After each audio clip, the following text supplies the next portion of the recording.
YouTube family, it is DorieKayy. Thank you for stopping by and watching my videos. Sending good vibes your way in 2024. Today I wanted to share with you guys my appointment that I'm having via Zoom with my plastic surgeon that is in Texas. I have already had my first part of my reconstruction surgery, so I am trying to figure out the next steps as far as what's going to take place for the second part of my reconstruction surgery. So I'm going to just share it with you guys. I'm not going to show the doctor itself, but I'm just going to record so that way you guys can hear the conversation. And so I hope you guys like, and thank you for watching. So how have you been? I've been okay. I'm doing much better. Just I think right now I'm dealing mainly with the psychological part of everything. Yeah. Yeah. And you went through, and I saw the pictures. You got tissue expanders. They look pretty good for tissue expanders. Okay. I know it feels weird and it doesn't feel great, but it's kind of just a holding space for us. Okay. And they probably feel like hard and cold and feels weird. Yeah, that's totally normal. Is your treatment all finished? Did you end up needing any chemo or any radiation? No, I did not need any chemo or radiation. Oh, congrats. Yeah, so That's awesome. the radiation was gonna have to take place only if I did like a lumpectomy. But being that That's what I thought. Yeah, that's awesome. Yeah. Sometimes the plan changes after the mastectomy, but it sounds like you got a great surgeon, both from the plastics and breast end, so we're lucky with that. So I think, the next step is figuring out when you would be ready for surgery. I know we had a goal of 35 pounds, right? What's going on with that? So after surgery, I actually had gained 20 pounds. I've lost it to 10 pounds since then, so I had actually reached 270, and so now I'm back to 260. But prior to surgery, I was 250. Didn't expect to gain the weight, but I guess maybe because you weren't moving as much and the fluid shifts with your body, and I think the good news is that they did a good job with the tissue expander, even though it's not comfortable. There was no infection, thank God, and there was no issues with that. So we have time to do it the right way. Okay. And I don't want to do anything on you that would cause you issues. Okay. And sorry, go ahead. So I know the goal weight, like you said, was 35 pounds. So now I'm like, oh gosh. So I'm almost like, I wish should I have waited and then just got it all done in one, but because of because of the cancer, that's the thing that makes it hard. So definitely when it's prophylactic, meaning we're removing breast tissue without cancer present, I have patients wait because you just, I think, get a better result if you do it all at the same time. But with you, the goal was to get the cancer out. Yep. Number one. And unfortunately, that caused some issues with weight gain and maybe set us back a little bit, but that's okay. It doesn't mean that that's like the end of it. Okay. Just means that it's a little bit longer journey. Longer journey, yes. And so I was thinking too, because I did ask Dr. Lynn, when would he recommend, how long would the tissue expanders last prior to me needing to get the second part of the reconstruction. And so I didn't go back to work until December 1st. So for FMLA and work purposes, it's like that would probably be around the better time to do the second part, which will help give me the time that I need to lose this weight. But what would you, based off of what you see and what you know, what would you recommend as far as?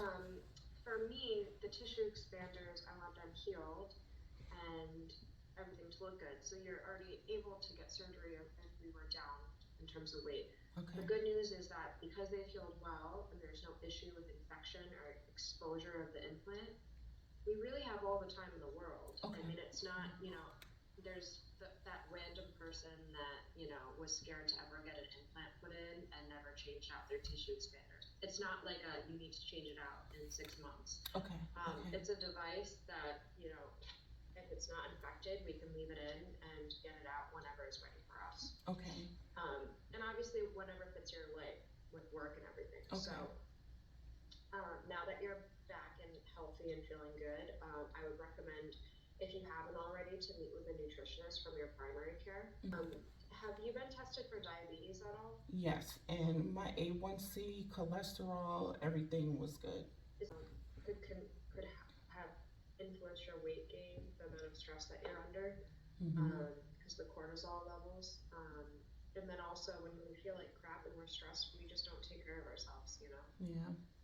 Yeah. I mean, I'm the number one example of that. Can't tell you when I've been to the gym last. So, so just make yourself a priority. Yep, and that's what this has been teaching me to make myself and then if a your priority. primary care thinks Ozempic or Wegovy or one of those will help you. Okay. I've seen patients lose, what they needed to get the surgery through that way. Okay, because he did say he was considering possibly going in that direction of getting some type of assistance so that to help my hormones go in the right direction. Yeah. And so that conversation is on the table as well. Good. I would definitely, urge you to consider it because I know how hard it is for people. Oh my goodness, yes. And I really don't, I'm going to do the surgery. I mean, one day I have a feeling they're going to get there. Okay. Yes. But any help you can get, I think, is what we need at this point. Okay. Especially because you gained weight after surgery, and so clearly, your body is struggling to make that change, and so you may need a push in one direction with the medication, and that's fine. Okay. There's no shame in that. We just will take it off before surgery. Okay, take me off of it. Okay. Yeah, a few weeks before surgery. But if we get you tuned up that way, hey, no shame. Let's do it. Okay. All right. And so I will be following up with Dr. Lynn tomorrow to get my last session of the expansion. So I will be at the 800 milliliters. Yeah. I don't know if you could tell off of the size because it's like my right breast is really, really, really tight.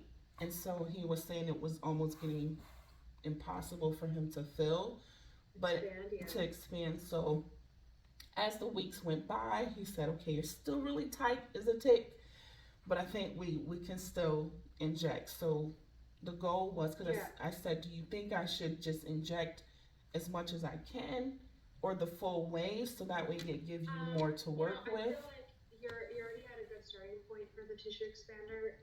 I usually end up using some skin from the abdomen regardless of how much fill you have in the chest. Okay. Because if I'm going to move skin, I'm going to keep skin because I don't want to be deficient in it if we need it down the line. So makes sense. I wouldn't worry about that in terms of fill volume. I feel like you already had a good volume. Okay.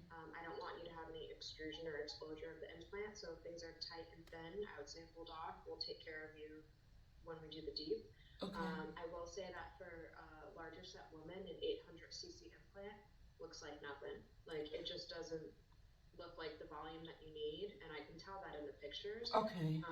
And that's why deep flaps, it's like it's a catch-22 because a deep flap is what looks best in a larger set patient, but then you have the risk profile of operating in someone with obesity, right? Yeah. So if we can just get that sweet spot where we get you in the right weight, but like you're gonna get a great result with that flap, that's what I want to do for you. Okay. Because I was thinking too, because I know based off of the scarring with the flap, you like you said, you do have to use some of the tissue, and based off of the scars that I've been seeing, because I don't want to be a larger size anyways. Yeah. I was wondering if we can still just work with what I have, maybe insert the tissue and. You mean not use a skin paddle from the belly? Mm-hmm. We have to keep a skin paddle from the belly because it's how we monitor the tissue. Okay. And it gives me a backup in case things are really thin. Okay. I can leave less skin, potentially, and I can maybe make it into a circle so it looks like where your nipple's gonna go. Okay. Instead of leaving like one of those, you've seen those like football paddles. Yeah. Instead of that situation, if that's what you would prefer, that's fine. And as long as you're okay with the size you're at, But a lot of the skin after expansion is just not healthy, normal skin. And to Okay. get it soft and rounded in the shape that we want in a bra, sometimes I have to leave skin from the belly. And Okay. you would prefer to have a nice soft shape than have like not such a pretty breast, but all the skin from your breast. Understood. But we can talk about it in person. In person, it's easier to know too. Okay. Okay. Okay. All right. And I'm like really trusting in you guys because I've seen the work, done the research, and then just even like in your bio, it's like the body is the art of the body is like your passion. Yeah. So I'm like, yeah, for I sure. think that's my concern too with my husband because I said if I wasn't married, I would just go flat. Oh no. But Dr. Lynn's like, you're too You're young. too young and Yeah, he's like, you're too young. Don't go flat. So yeah, this is gonna make you feel more whole. yeah, because I haven't been able to lay in the bed still as of yet. Still can't hold. It seems like I'm almost kind of going backwards a little bit because they are getting larger and the comfortability. I am feeling the body doing the changes is what it's doing under my armpits and Yeah, it feels weird. is very weird. Yeah. Yeah. So let's do this. I'm gonna have you call Louisa when you hit that goal weight. Okay. Okay. When you're within a few pounds of it. Okay. And then I'll just fill out your sheet and we'll get going. Okay. So you call us. We'll be ready. Okay. All right then. Thank you, Dr. Have a good Whipple. weekend. All right. You too. Bye. Okay, guys. So y'all heard that was my appointment with my plastic surgeon for my second part of my reconstruction. So they're ready to roll, but as you heard, they're waiting on me. I gotta get to a healthy weight. And so that is the goal here.